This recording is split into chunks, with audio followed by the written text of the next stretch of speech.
Margot Anand, the world's leading authority on Tantra, is an internationally acclaimed author, public speaker, teacher, and seminar leader. Her best-selling books that have sold more than 1 million copies worldwide are The Art of Sexual Ecstasy, The Art of Sexual Magic, The Art of Everyday Ecstasy, Sexual Ecstasy, The Art of Orgasm, and the Sexual Ecstasy Workbook. I will talk with Margot Anand today about her latest book, Love, Sex, and Awakening. Her teaching style and her way of speaking reflects a French erotic humor and American pragmatism, as well as Indian mysticism. She's particularly appreciated for her ability to bring healing, lightness, fun, and passion to the workshop's atmosphere. As a native of France, Margot received her degree from the renowned Sorbonne University in Paris. She's also served as an adjunct faculty member at the Dr. Deepak Chopra seminars and conferences. Well, I've known Margot Anand for many years, and I think she's one of the original minds in the tantric movement. She has a great understanding of spirituality. And has taught at Jean Ornish Annual's Retreat for Heart Patients. Margot has also taught with Tony Robbins at his Ultimate Passion workshops for couples. Mr. Robbins calls her the leading expert in the world and field of Tantra. Margot Anand has been interviewed and quoted in prestigious publications such as the Wall Street Journal, Time, Consciousness Life, the Washington Post, New Age Journal, Cosmopolitan Magazine, and many others. So we are very grateful to have Margot Anand here today in our interview on Quantum Living Live with Ilona Selke. Welcome today to Quantum Living Live with Ilona Selke and with an amazing special guest you just saw the introduction to, Margot Anand. She's the kind of woman that has, through having sold millions of her books, at least 1 million for one of the books, that has experienced the height of glory and now has a new coming out with her new book, and I want to ask her about her wisdoms that she's gained through the years, the decades, because her topic is awakening and love and sex. So stay tuned to an amazing interview with Margot Anand. Thank you, Ilona. Thank you. I love that you're here in Bali and you're happening to be here before we live to Europe. You're leaving to Europe to do your next book Tour. Yes. So it's awesome. So thank you for being here at Living Light in Bali. Yes, thank you for having me. It's a pleasure to be with you. I know, I love you. And we have been in touch over the decades and over the years, in the last 5 years or so. And you've written that book in the last 5 years because, what was the motivation? Because I was having a great time in my house by the sea, and I had done everything that I could possibly do. And the book became like a pregnancy. It was knocking at the door, like every writer will tell you, that when the book is ready, it needs to be born. Right. And so I felt it, and I thought, okay, now is the time. I have nothing else to do, and I'm in a beautiful place, and everything is taken care of. So I'm going to do this book that has been waiting for many years. So you had written about sexual ecstasy, which you were known about, and you were teaching techniques of how to, in a nutshell? Actually, it all started when I was finding God in bed, when I made love for the first time, and I was 17 and a half years old, and I was a virgin. And so I was very much in love. And my lover and I had a hidden appointment. You know, what is forbidden is always very erotic. And it was forbidden by my parents to be actually, de-virginized at 17 years old. It was not done in the high society in which I lived. So when I finally surrendered in this forbidden zone, I found myself transported into a place of pure light. I became light. I transcended the body, and I realized that I was light before I incarnated in this body, and I was going to return to being light after I left the body. This was a mystical experience. Awesome. Okay? So this showed me that sex could be the door to your spirit, to open your spirit. So this is how it all began. This is how I went around the world, and I studied many approaches to sacred sexuality all around the world. I studied with many teachers because I wanted to find out what is the connection between the orgasm of the body and the orgasm of the spirit, which is bliss. And because I experienced such a bliss the first time I made love, I became a bliss hunter. Okay? Right. And I continued to be a bliss hunter until chapter 9 of this book. Okay? This is your new book, Love, This is Sex, my new and book, Awakening yeah. by Margot Anand, and chapter 9 is about? It's called Yabyum Initiation. And it is a method, a practice that is the pearl of all tantric practices, which was buried in a monastery in Nepal and in Tibet that nobody knew about. And somehow or other, existence brought me step by step, revelation by revelation, initiation by initiation, brought me to the rediscovery of the practice of Yabyum, which is, you see that in the Tibetan iconography, you have the Buddha sitting in lotus and the Dakini sitting on his lap. And what they're doing is they're channeling their sexual energy through their chakras and exchanging their breath in a kiss, and it becomes a timeless practice. You step out of time, you step out of ego, you step out of I want, I don't want, I'm a man, I'm a woman, it's got to be like this, it's got to be like that. And you become energy and consciousness dancing in the universe. Yes.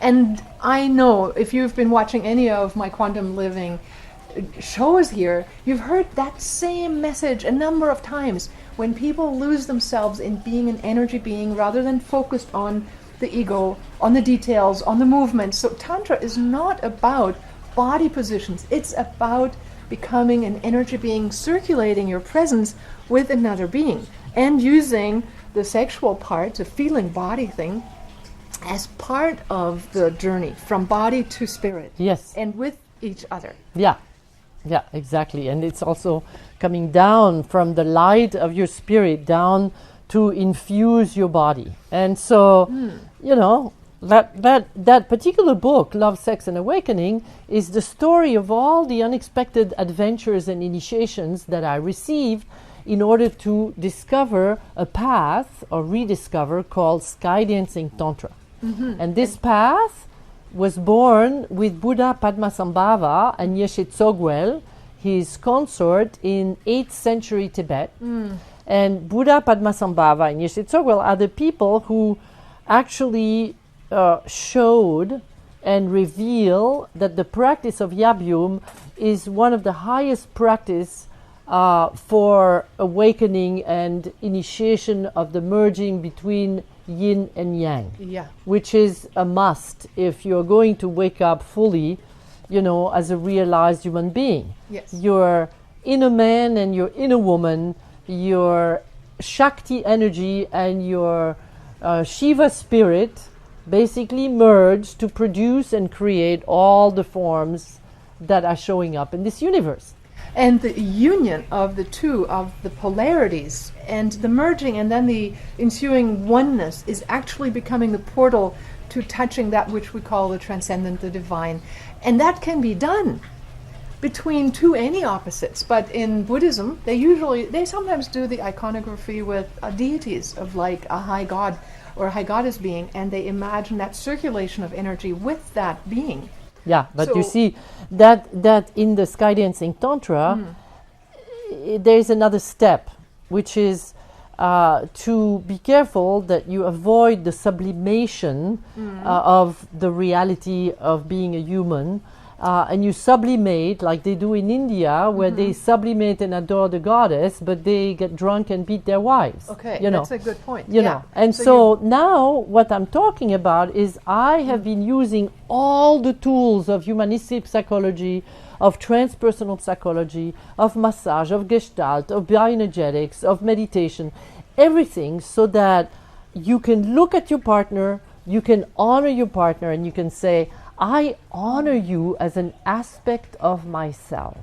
I honor you as a divine being. And as a divine being, I'm willing to be with you in total presence beyond the ego. I will not judge you. I will not project on you. I will not expect from you. I will just be a presence, welcoming you as a divine mirror to my divine self. And when you enter into such a dimension, everything's possible, you know.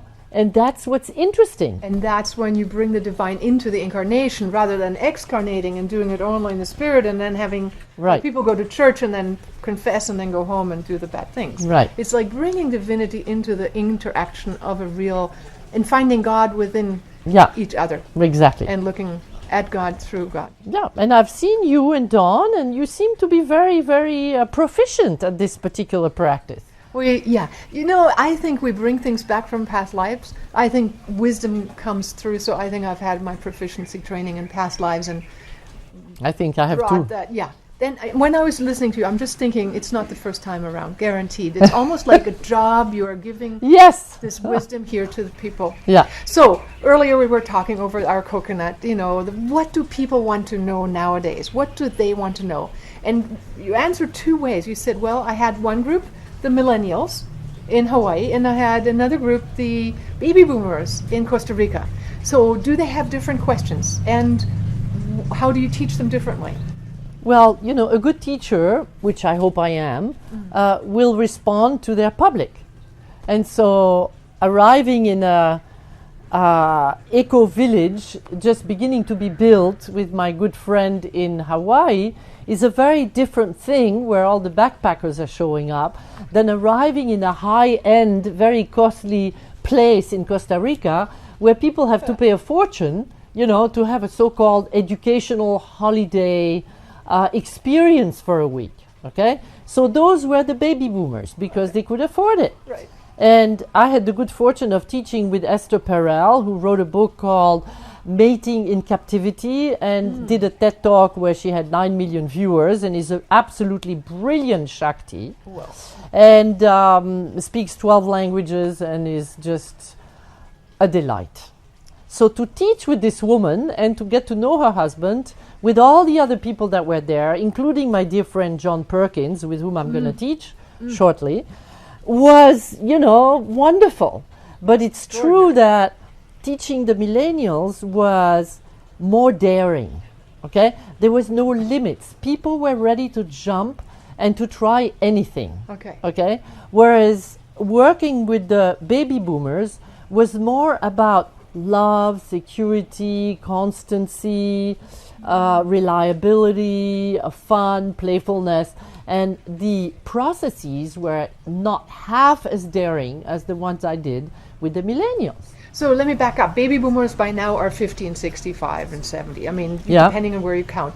Of course, they're now, women are into the menopausal time. Yeah. Do you teach those groups differently? And what are maybe some gems you can put into a couple of sentences for people who are starting to be past the productive years, you know, biologically productive years, into what area do they want to evolve into, and what can you share?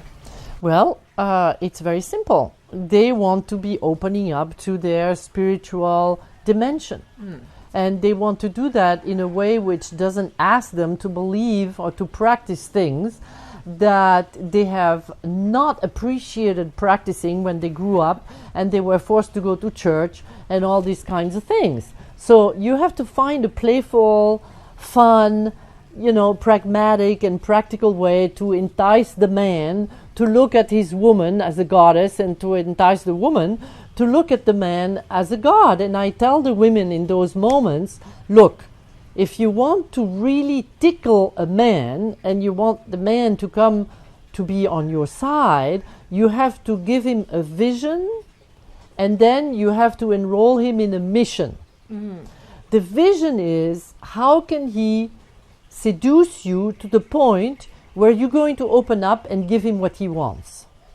So you tell him the how-to, and then you tell him if the how-to is fulfilled, you got to get it all. Okay? So that is usually done outside of the bedroom, It's done over a romantic dinner with a glass of wine, where you kind of talk to him and seduce him into doing something new, something unexpected. And you also, as a woman, are willing to remember that a man is visual and you have to show up as a different woman every day, especially now you're on a holiday. Okay? So one day you're the aggressive one, another day you're the passive one, another day you're in a costume, another day you disappear, another day you become demanding, another day you totally surrender, another day you dance for him in your underwear. I mean, you basically have to find a place in yourself where you are trusting yourself and where you are seductive. And you have to find a place in yourself where you understand that seductiveness is not at all what people think, especially in America. People think that seductiveness is manipulation. It's not manipulating the other to do what you want. It's actually going and centering yourself inside yourself until you feel that you have a deep love and appreciation for yourself.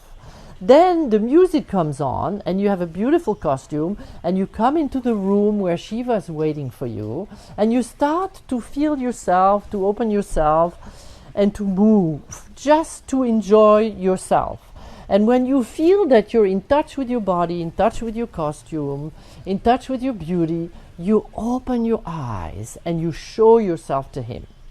That is truly the seduction, because you have been in touch with your own inner beauty, with your trust of yourself, and then you share it. So it's energetically actually coming into your own center and finding that pulsation of self-love, and then opening yourself in that vulnerability and letting the other one in. That really is the intimacy, right? Exactly. And that's what we're looking for. Yeah. Whether that goes into penetration, ecstasy through orgasm, or ecstasy through merging of whatever we have at our fingertips. Yeah. So basically, you know, it's always a way to help people to navigate through and beyond what is holding them back. It's basically as simple as that. So now, one of the questions that I know people want to know, how can I do something in 5 minutes? So anything for the baby boomer type people, and especially the women, but I mean also for the men, that they can do on a daily basis, that they could take. Well, nobody is ever going to be able to do anything in 5 minutes if they don't have an awareness and a consciousness in it first.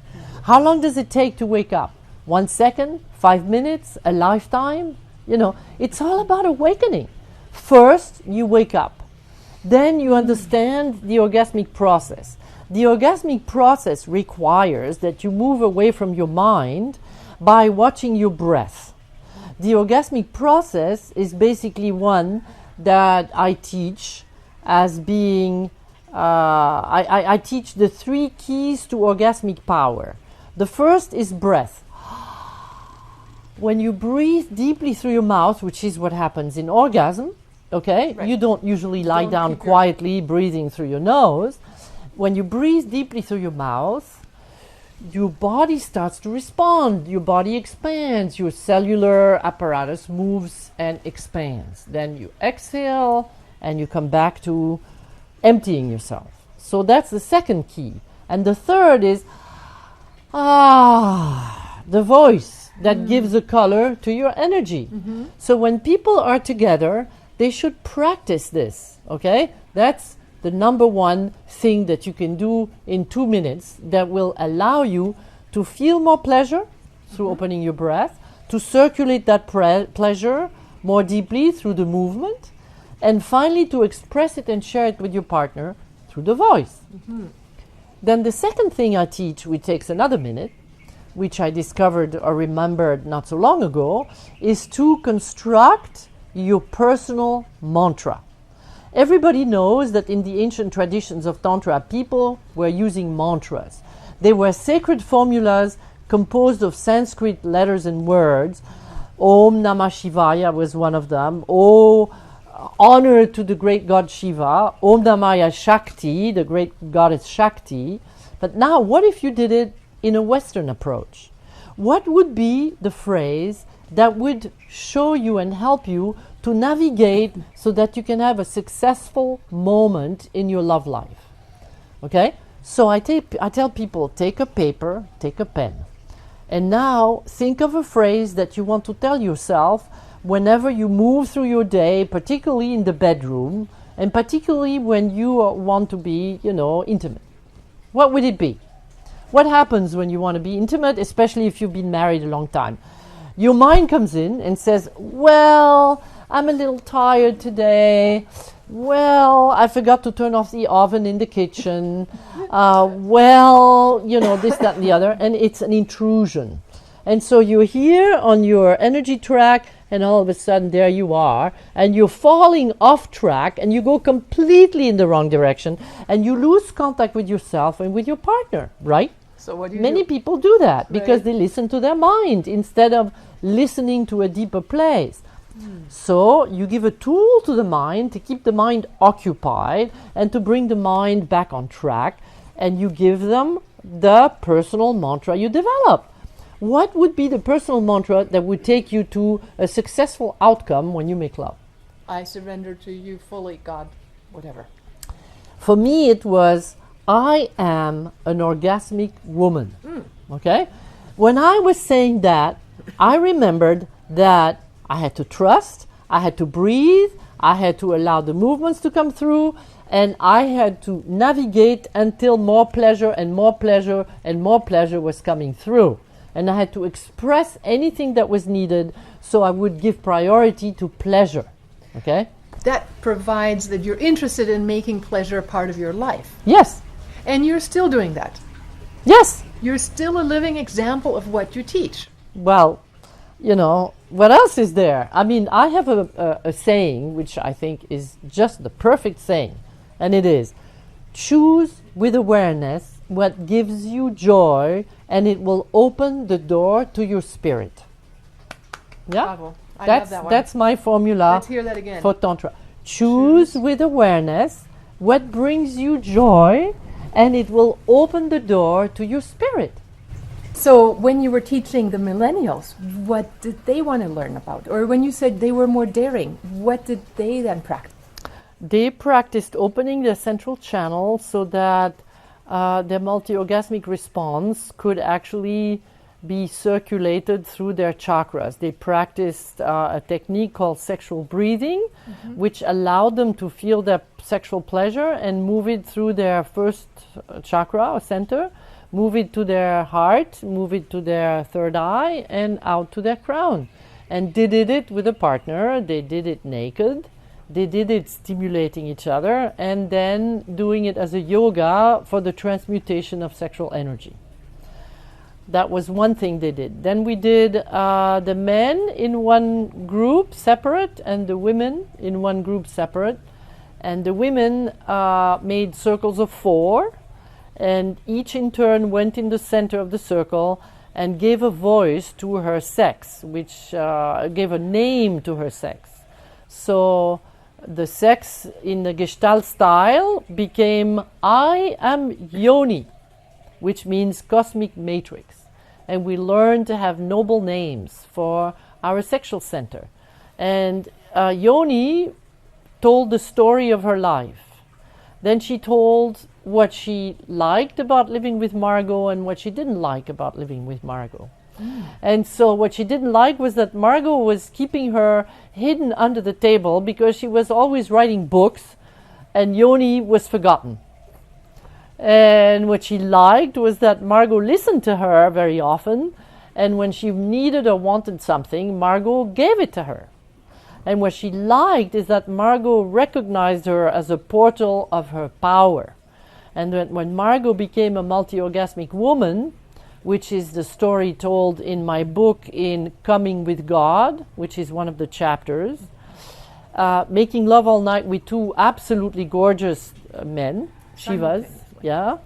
Both of them alternatively loving me until I became totally surrendered and multi-orgasmic, and I realized that that is the deep, deep power, of the feminine. The power of being a endlessly multi-orgasmic energy. So, all of that were things that were very interesting to the millennials and what they wanted to learn. And I saw a woman arrive from England completely down and scared and depressed. And after 2 days of this regime, she was beaming and smiling and happy. You know, it works.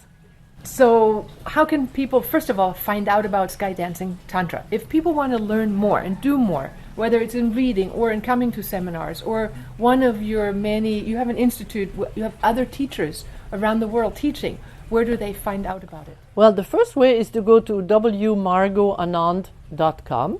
Margot with a T, Margot. Margot, M-A-R-G-O-T, Anand.com.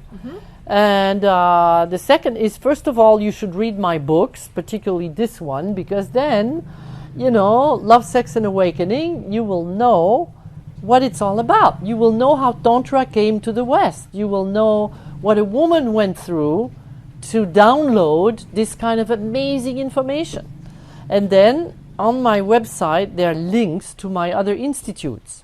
And another thing I would recommend is on my website, go to the segment called Treasures.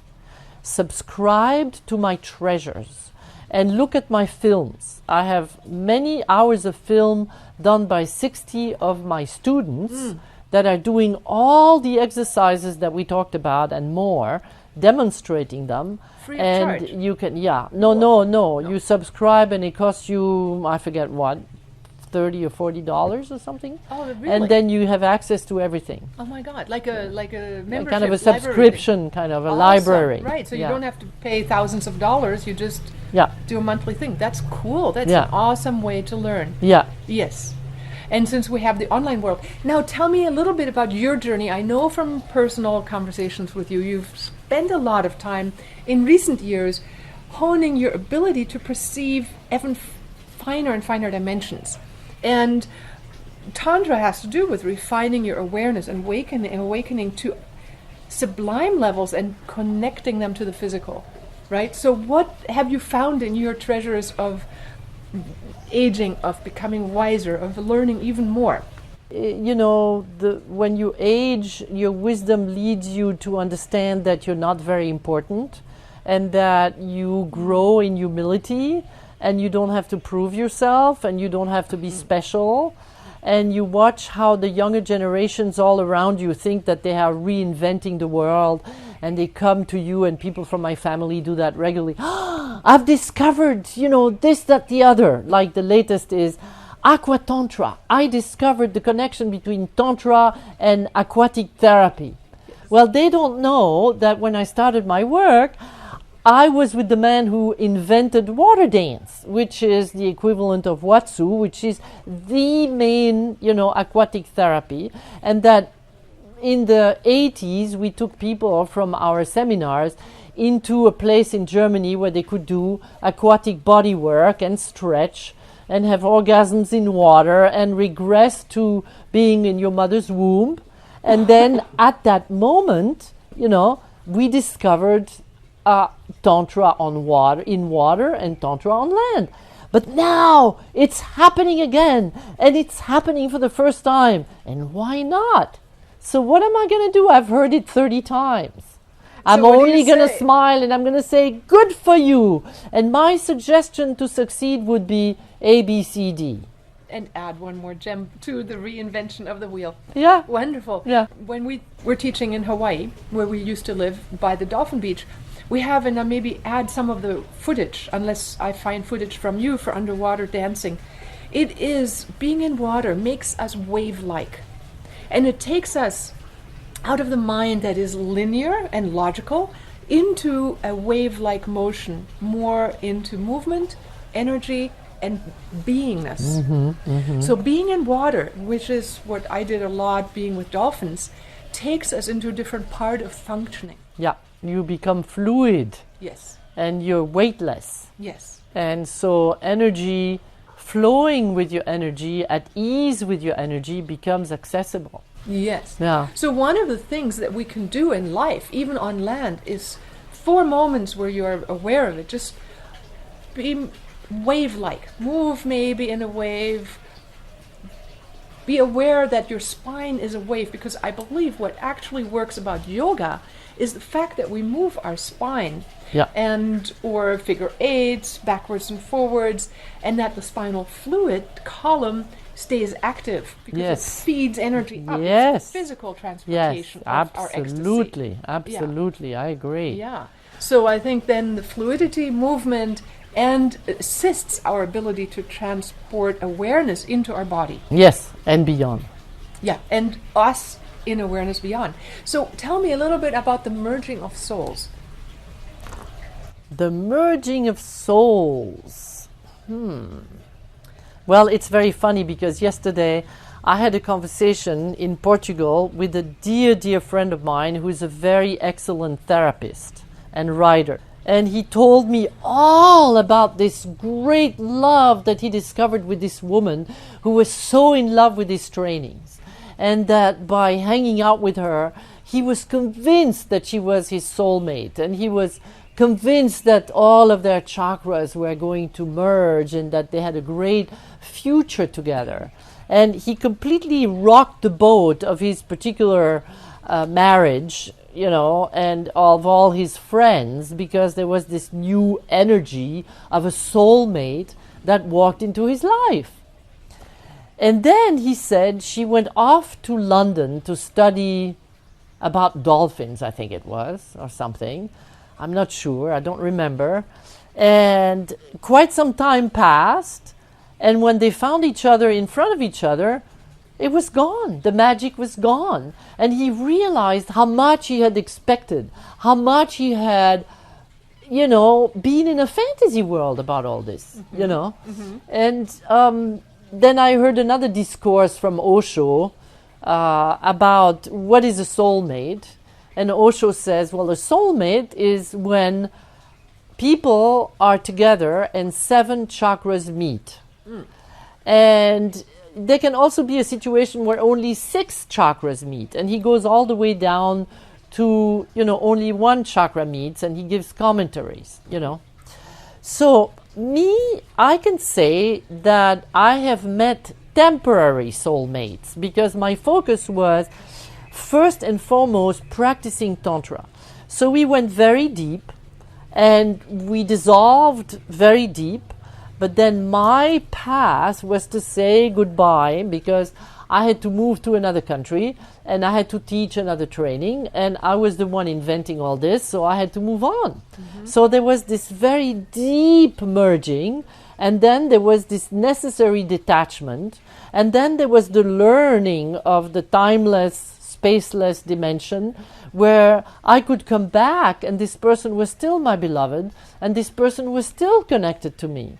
So you switch in your awareness to meeting that person not as an identity, a personhood, but as the soul that they are, which may have a life and a story, as you do, but then at that level, when you train your awareness to become aware of that level, you touch into a timelessness and a absolution of self into the divine unity. yeah, And but you become one, Right. and so you can actually do meditations at a distance, which I did, Yes. and we can focus on a particular question and see what he in America is coming up with as an answer, and me in Germany, am I coming up with the same or a different answer? So and you then you put- reconnect, Yes. you know, and then you share, and you're amazingly surprised how much the same answers are coming through, Right. you know? So that actually conversation or communion is happening outside of physical time-space as we know it,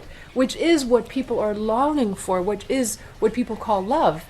And we then embody it and still not just detach, do that, and then forget the body like you said earlier, but we also bring that into daring to open our heart, our sexual chakras, our energy bodies. Yes, And but we have to have a lifestyle that is adjusted to that. Because you can't, as they say, have your cake and eat it too. Yeah. You can't, you know, do these practices and at the same time be ambitious and have a completely stressful lifestyle because you're running around, you know, all the time. Which is why I decided the last time I was in California, just 2 weeks ago, I observed, I used to live in California for many, many years. And I thought, how exciting, all the most creative people are there, you know, and I know many of them. And I thought, am I moving back there? Do I really move back there? And I realized no, because if I move back there, I'm going to be so challenged, so excited, so drawn to creating new things that I'm going to be right back where I started when I left, running around like a chicken without a head and having no time for my inner world. Okay, so I decided that that wasn't the approach that was required for practicing meditation or tantra.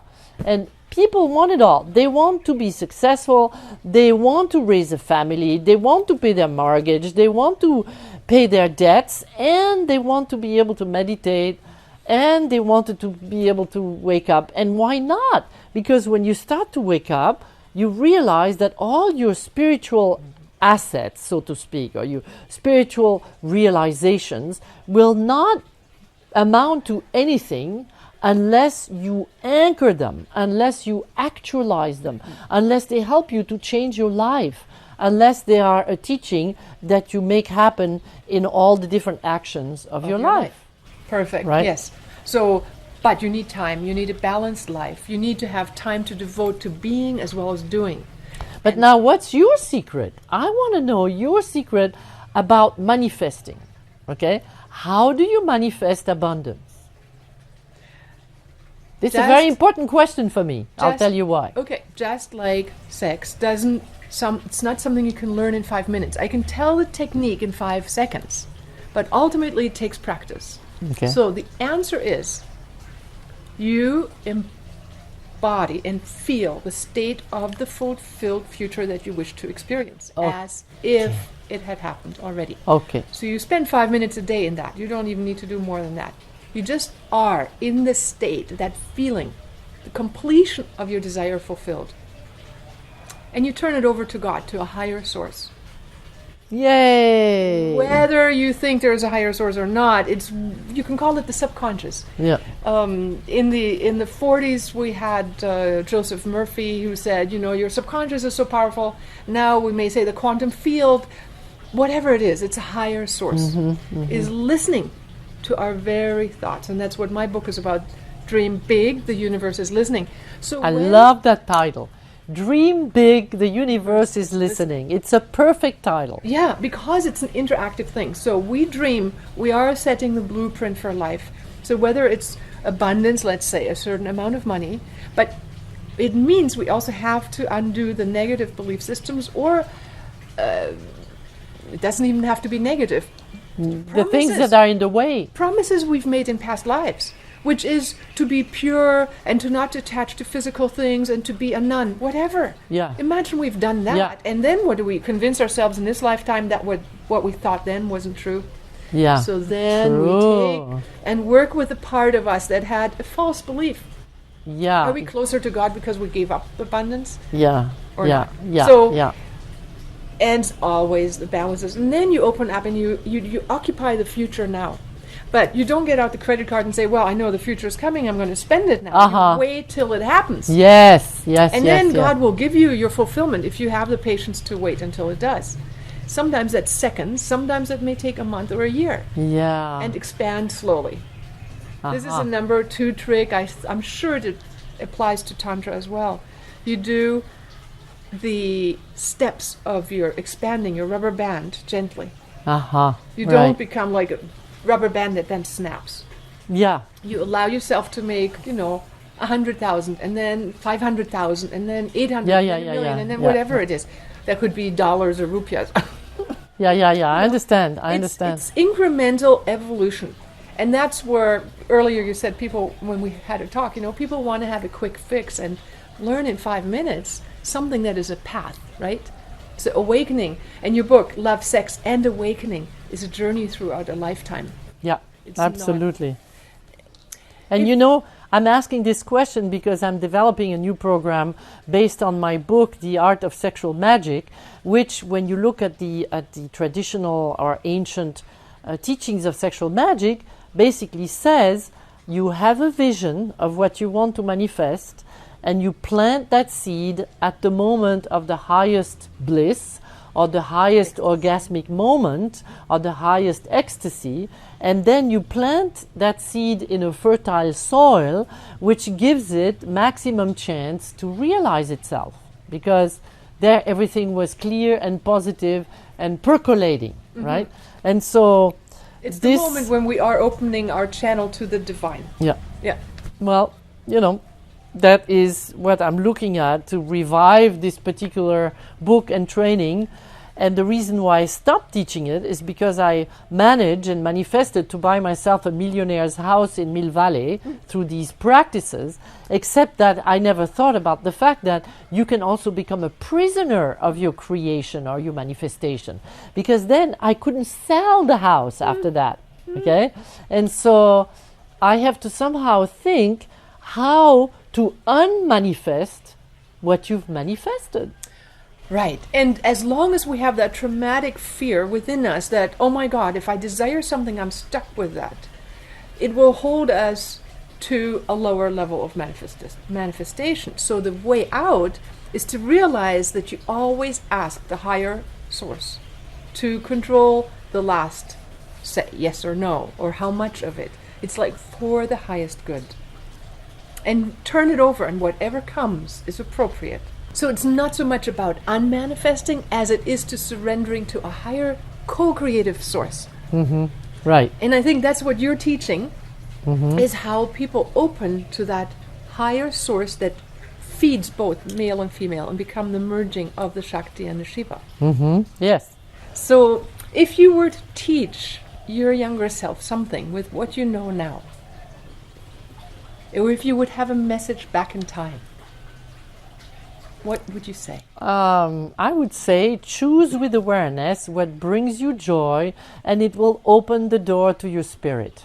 Because this is a timeless quote, and it applies to any age and any gender. Beautiful.